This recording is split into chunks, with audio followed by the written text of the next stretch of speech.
बच्चों mental math कक्षा 10 और इसमें कर रहे हैं हम अध्याय नंबर 3 दो चर वाले समीकरण। मैं हूं हरी सर और आप सभी बच्चे देख रहे हैं आपका अपना YouTube channel maths with Hari sir special Hindi medium के बच्चों के लिए। आइए करना शुरू करते हैं।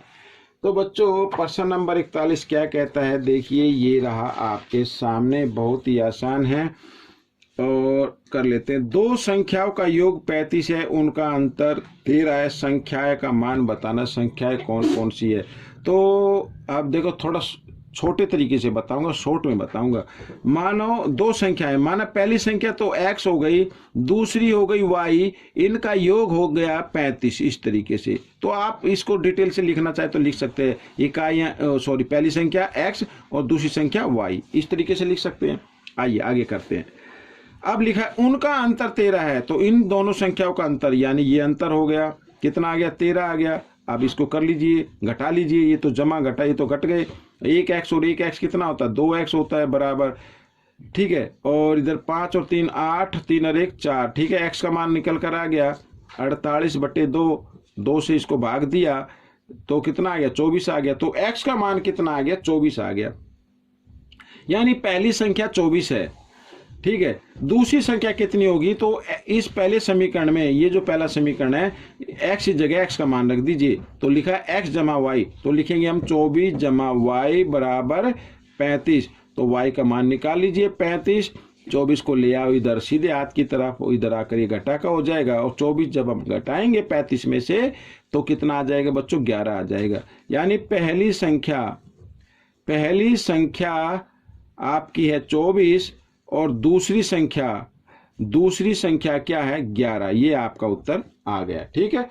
अगला प्रश्न क्या कहता है, देखो प्रश्न नंबर 42।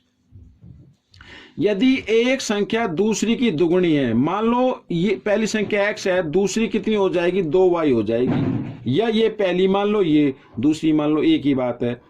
और उनका योग 117 है, और उनका योग क्या है 117, यानी x जमा y, अगर दो संख्या है इनका योग कितना आता है 117 आता है बच्चों। इस तरीके से ये आ गया। तो संख्याएं बतानी है।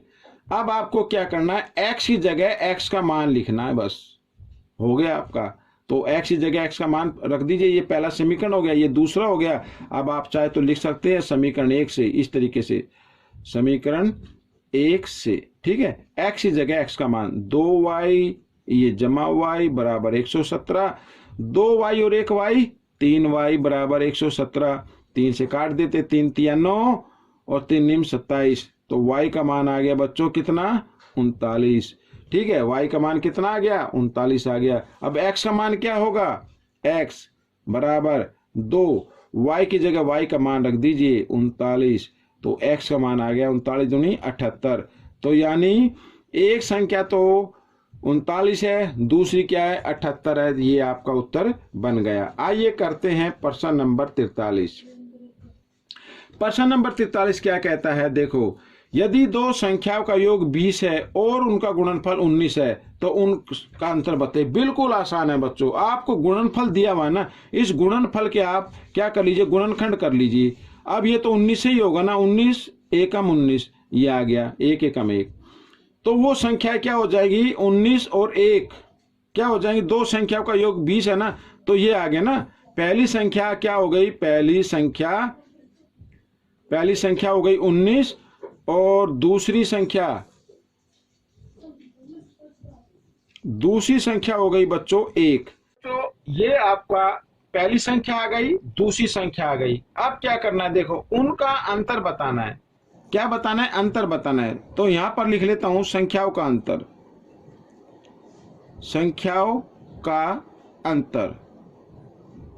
ठीक है। तो संख्या 19 घटा 1, अंतर कितना आ गया 18 आ गया। तो ये आपका उत्तर बन गया बच्चों। इस तरीके से एक प्रश्न हल हो गया। आइए करते हैं प्रश्न नंबर 44। ये रहा आपके सामने, ठीक है। ऐसे प्रश्न में क्या करते हैं, चाहे तो आप इसको बेसिक तरीके से भी कर सकते हैं।